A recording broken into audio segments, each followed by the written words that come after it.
Welcome to Musicians versus the World, the podcast where we explore aspects of music and musician life that may not have been covered in music school. I am your host, Christine Smith, and today it is just me. I'm here with my producer, Russ Wilkes, and we are going to be chatting a little bit about my experience. And we've spent so much time over this past year learning about different occupations and different trajectories of things that you can do as a musician. And one of those trajectories that we haven't talked about for a little while is being a music teacher. And although I do music and sound mixing and music editing and composing for media, another part of my career is teaching.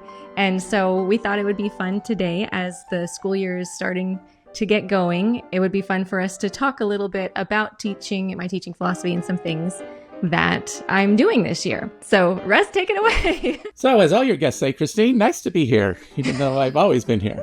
So just not on the camera. So now this will be fun. We just thought that after 100 or so episodes that we've done, it would be good to call upon your expertise a little bit, especially as we start out the new school year. One of the things we've always wanted to do is connect to the two parts of the show. We have a lot on education, then we have a lot on careers and a lot of composers and sound mixers. And so we thought today we'd call on Christine's expertise and to try and connect that both for the students and the music teachers can benefit from a little bit of what Christine's looking to do this year with her studio. But to start off, Christine, why don't you tell us a little bit more about your background so everybody knows how you're qualified to talk about all this stuff and some of the stuff that we've learned too.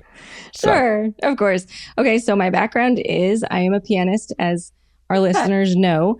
If they've been listening throughout the entire history of this show, they know that I started out learning in California very young. I started in one of those little Mommy and Me music programs. And then as I got older, I started the private piano lessons with a fantastic teacher who very much fostered creativity and composing and learning music theory. And then when I was in high school, I studied with Ukrainian concert pianists who were very much on the detail and technique and the musicality. And so all of that was a fantastic foundation for me musically that developed my love for music, but also the discipline that I needed to become a professional musician. And then I studied piano performance at BYU, and I got that degree there. And I also did a secondary degree of recreational therapy, which I was thinking I was going to go into music therapy, which we have talked about on this program. But as I was doing my internship, I realized that wasn't for me. But that education, I had to learn about psychology, developmental psychology, abnormal psychology, some learning differences that some people have that maybe affects their musicality or their ability. It changes the way that we have to approach teaching them. And so I also learned a lot about anatomy and how to do things without injury. So even though I don't use that recreational degree professionally per se, I use that all the time in my teaching. And we've had guests on our program that have talked about that exact thing. So it's been really interesting and fun for me to see and to talk to people who did use that in a professional manner. And then I've taken that and used that in my teaching as well. And that degree was at UNC, right? Isn't that? No, that degree was at BYU, but the internship was at UNC. So I did training at the UNC hospitals. Yeah, in North Carolina. You're right.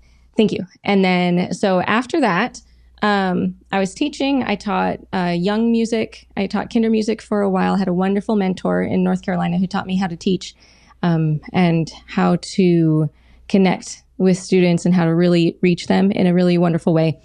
And then I got this amazing opportunity to score a film for an up-and-coming startup media company called RPR Studios. And that started a decade-long relationship with them. And I was writing music for them, doing music editing for them, post-production sound, kind of a lot of learning on the job with that. And I loved it. It was amazing. Fantastic experience for me.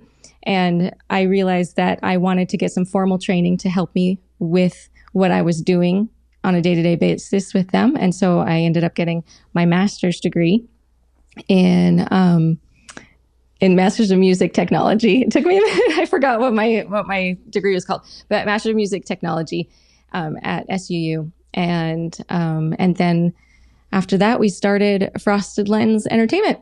And so now I'm one of the bosses, and we're still doing a lot of this post-production sound. But at the same time, I still love teaching. And so I have my music studio on the side. It's the best of both worlds, if you ask me. Yep.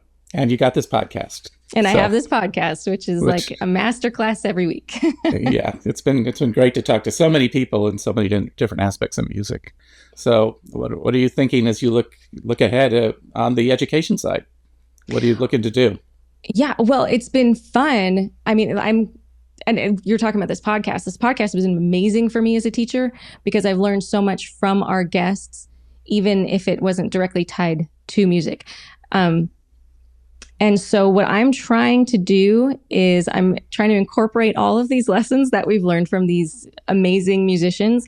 And I'm trying to teach my students some of the skills that they need to be a modern musician. If they want to become professionals, what are some of the skills that they need to do?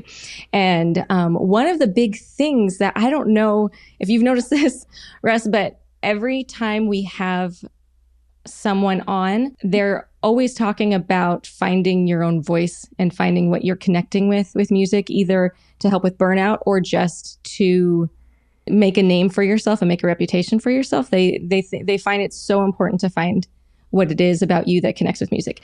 So this year, I am trying to help my students learn that. And there are so many resources that I have learned. So I thought I would share some of them for you. Okay. So the big thing that I have noticed with my students, especially because I have very motivated and ambitious A-type personality students, is they want to do the best in these competitions, right? They want to win competitions, and they work really hard, but it's somewhat detrimental to their musicality because they get the music, they get the notes right, and they get the timing right, but there's nothing to it, right? And I don't know, our very, very first guest was Dr. Scott Holden, who was my professor at BYU. And he said the most important thing that a person needs in these auditions is something to say, right? And so I feel like that's been missing a lot in some of my students, is having something to say because they're so busy on being perfect. But that doesn't cut it anymore, really. I mean, like everybody, all of these students are good. They all can play the notes. They can all get what's on the page, but they've got to have something more, right? So what I want to do is to be able to get these kids to connect with the music on a different way and to learn about how to be creative and to create their own music so that they can connect. So one of the best things that I've done is, I don't know if do you remember Bruce Adolph? He was one of our first ones too. He was one of our first guests. It's been a while, yes. Yeah, he was a couple years ago. Yes. But he's amazing, and he teaches. He has a program at Lincoln Center, and he does the Piano Puzzler on NPR, and he's amazing. He's incredible. But he, a couple years ago, wrote The Mind's Ear. It's the second edition, and it has a lot of different ways of improving musical imagination. And so I read that, and even ever since I read that, I'm kind of obsessed with this musical imagination and hearing things in your mind before playing them, that sort of thing. But one of the fun exercises he does is continuing on a piece. Like if you were playing a Beethoven sonata, what happens next? And so if you do this in a group, you'll start maybe a little line. Well, this is how I've interpreted it and used it in my studio with little people. So I'll have a little line, maybe like the first little opening thing from Rage Over the Last Penny, and then I'll play that line, and then the next student comes and kind of makes up the next line. And then the next student comes and makes up the next line, and the next student comes and makes up the next line. You know how hard that is for music students to do that? Like, it's insanely difficult. If they're so used to just playing what's on the page and being perfect all the time, for them to like get out of the mode of just playing what's perfect, like just playing what's on the page, is extremely hard. And so when it's hard for them, usually the younger students have an okay time with this. It's like the teenagers that have a hard time, that like their creativity's kind of been beat out of them a little bit. And I must be guilty of beating it out of them. I'm not sure. But anyway, so what I'll do is if they're not quite ready for that, and if it's kind of scary for them just to improvise or scary for them just to come up with something next, or if they really hate it, there are sight reading and ear tests. This is from the Royal Conservatory of Music program. It's their 4-star sight reading and ear test. These are old because I know a lot of this is online for them now, but I have their old ear training books. And in those ear training books, there's at the very end, there are these little playback exercises where it's just little 2-measure things, and the teacher plays the little melody, and then the student has to listen to it and play it back. Well, what you can do with those is you can play the little melody, have them play it back, and then say, okay, well, that's a question. How would you answer it? And if you just do it for a couple minutes in the studio, in their private lesson, sometimes they're a lot more receptive to it. And then they come up with like a little question using that same scale, and then I'll come up with the answer. And I have found that we can have this little musical conversation, and some really beautiful things happen out of that. So I started that a couple years ago, and I've noticed that the kids who do that consistently, their musicality and their playing has become a lot better, and they've actually ended up doing better in those competitions that they're wanting to do, because I don't know if it just frees them. I'm not sure, but they're just getting a little bit more musicality out of it. So that's one of... It sounds like it forces them to think. Yeah. Right? I mean, think creatively. They're always thinking. But right. I think, applying it to a non-music aspect of anything, if you just have it in front of you and you can just sort of, it's like the difference between reading a passage and having to write a passage, or starting a paragraph and then writing the rest of the paragraph.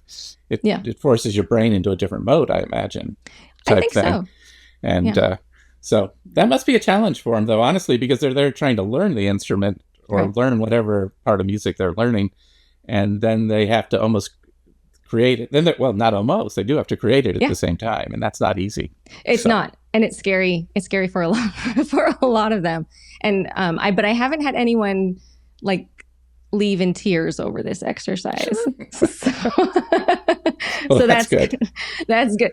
But I mean, really, it is. It's like you have to synthesize it, and you have to take the technique and all of this that you've learned, and you have to, create with it. So they have to know their instrument better. So, yeah. So why do you think that helps them learn better? Like you said, it'll do better in the competitions and everything else. Is it just the very fact of making it their own, that they bought into this, that this is their piece type thing, or is it something else? Yeah, I think it's partly that, but I also think, I don't know, other students may not be this way, but I feel like sometimes my students stop listening to themselves when they play. Like, especially if they've been playing this piece for months and they know it backwards, like they're playing, they're just letting their muscle memory go, but then they're thinking about, dinner or what they're going to do after they get out of piano lessons, for goodness sakes. So they're not thinking about what they're doing and they're not listening. And I think this is a really good listening warm-up exercise, especially for those teenagers who have so much homework and things. So they need to focus, and I think it helps them focus too. So that's one thing that I'm doing. A second thing that I'm doing, again, it goes along with feeling the music and that sort of thing, is working on rhythm. My students hate rhythm, and they just hate counting. They hate all of it. But, and this isn't really new. This program's been around for a long time. I'm going to grab it. But it's Rhythm Cups by Wendy Stevens from Compose Create. This has been around for a long, long, long time. And again, this is something that can be done in groups, or they can be done in person. But instead of just counting and clapping 1 and 2 and 3 and 4, that sort of thing, this makes it much more of a whole body experience sort of thing. And I just have it on my tablet.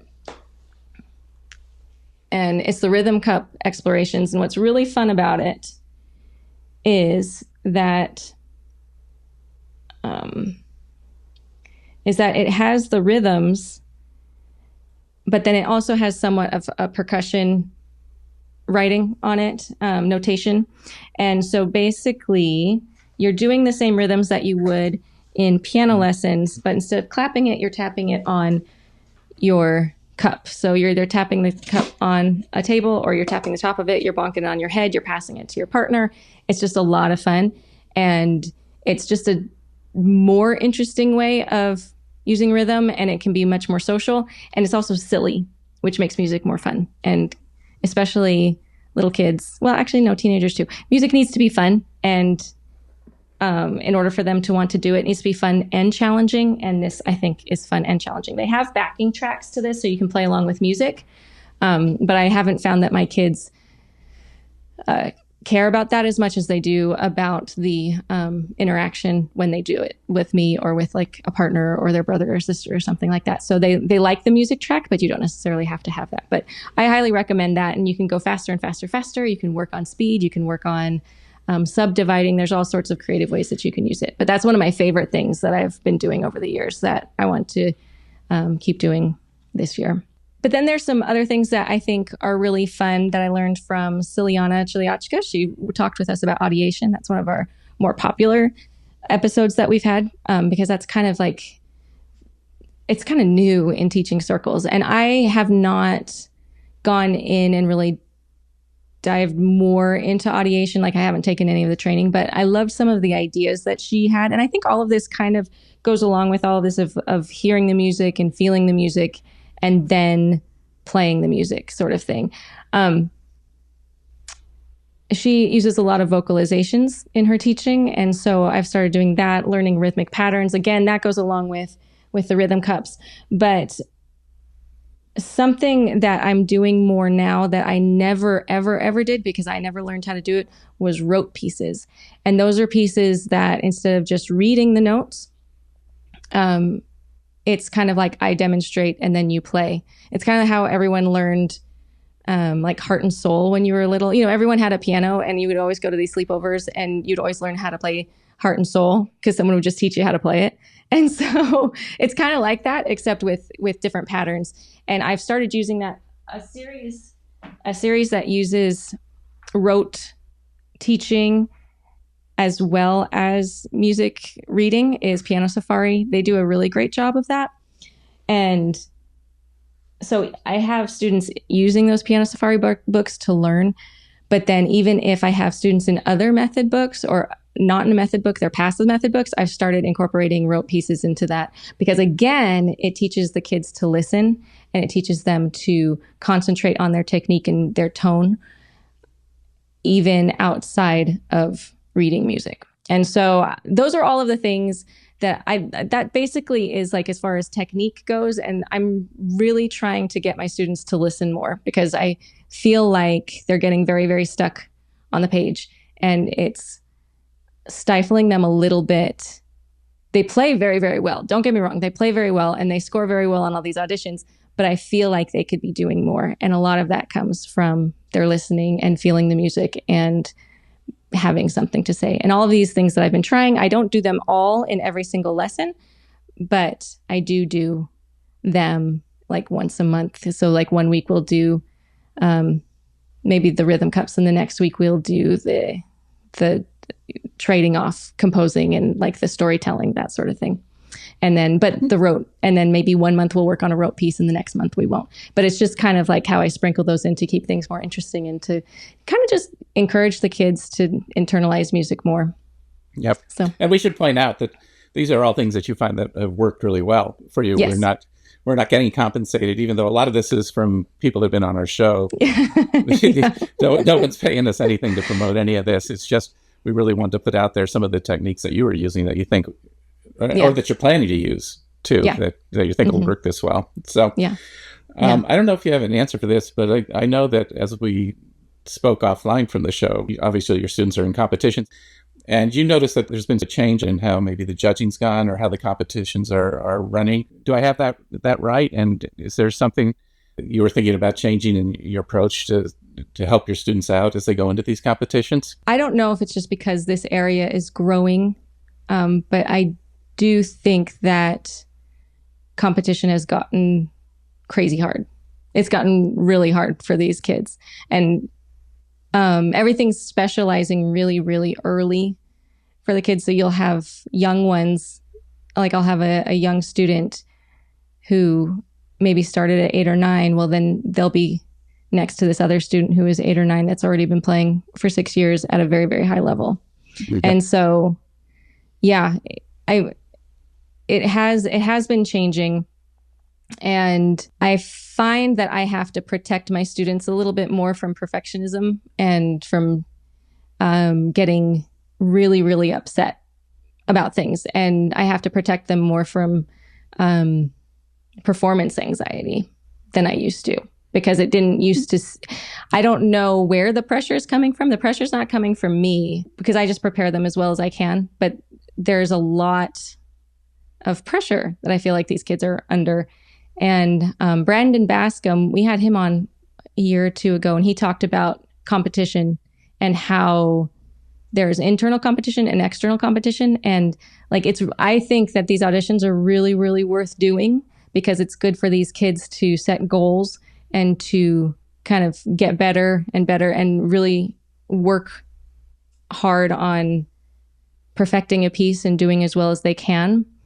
But I'm noticing that a lot more of these kids are having that internal competition where they're doing a lot of bad talking to themselves.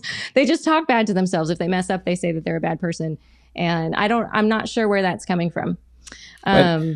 When you say you have to protect them, what does that mean? I mean, how do you protect them? Because they obviously are going to want to win and be the best they can be. Yeah. So is it sort of to mentally protect them, or? Yeah. Yeah. Well, and I'm also very careful about which ones I put them in, because I know enough teachers in this area and enough of the competitions in this area that I know that there are some of my students that won't do well and won't recover well. But yeah, mostly is the mental preparation. So we learn pieces much, much earlier for those sort of, for the students who have the problem with performance anxiety. They have their music learned very, very early. And so then we spend a couple months just on performance prep.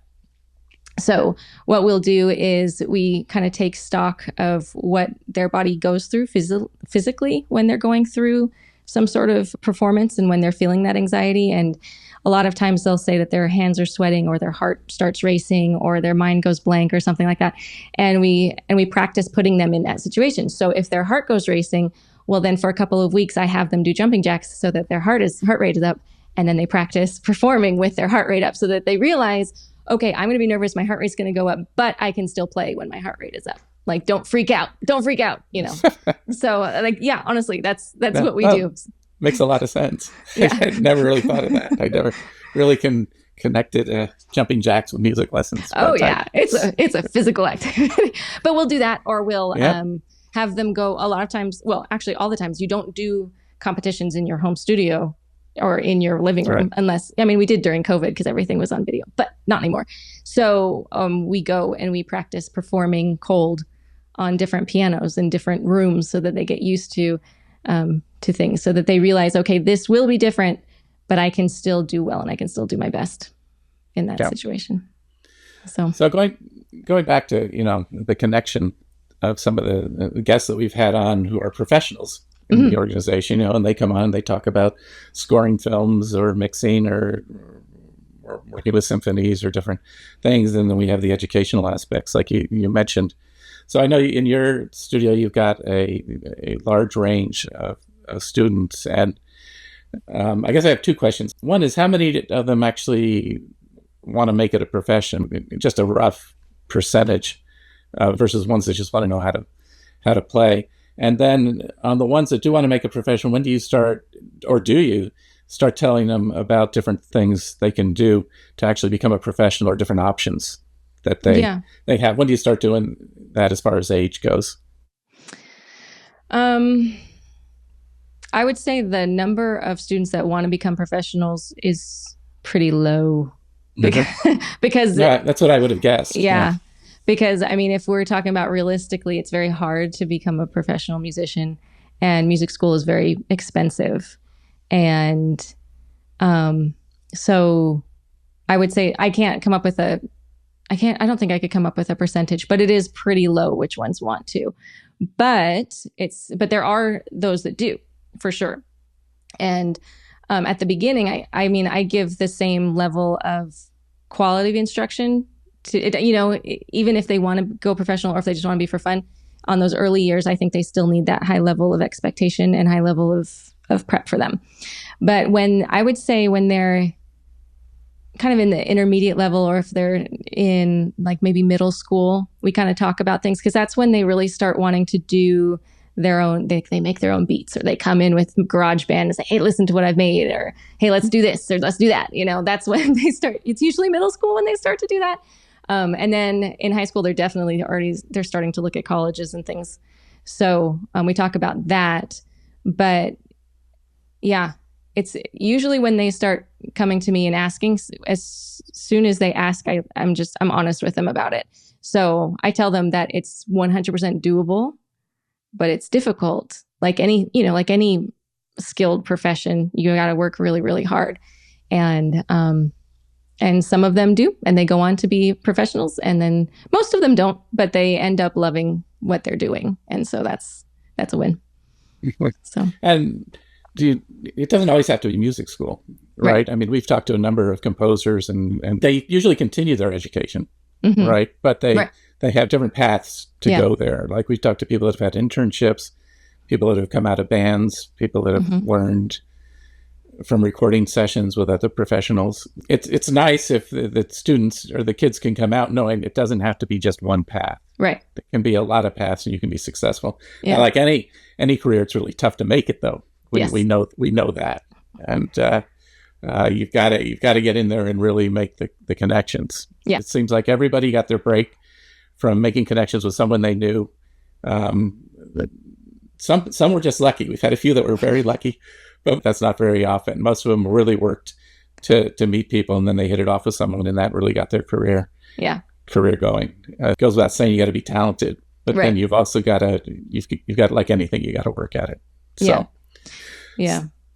So any I'll go back to my producer role as we wrap. It's time to wrap up. So, any last thoughts as you look forward to just the teaching part of 2024, 2025? I know we have a lot of plans for the podcast, but that's for a different day. So this one's just teaching. This one's more teaching and education today. So any final thoughts? Any final thoughts?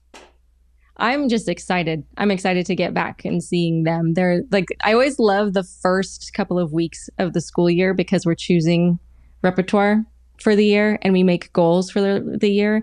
And I think that my most successful students are the ones who make goals and who do a lot of listening and have consistency.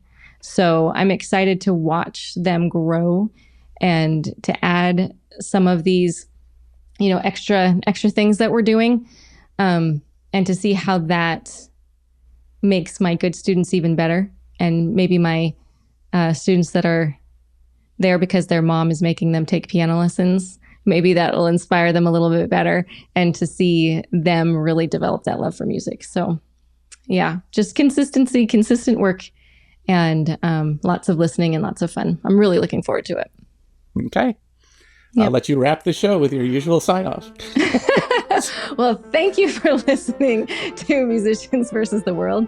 I usually say how you can find out more about us. So I guess I'll put our email, I'll put our website and my website on the show notes so that you can find out more about us and more about our teaching styles.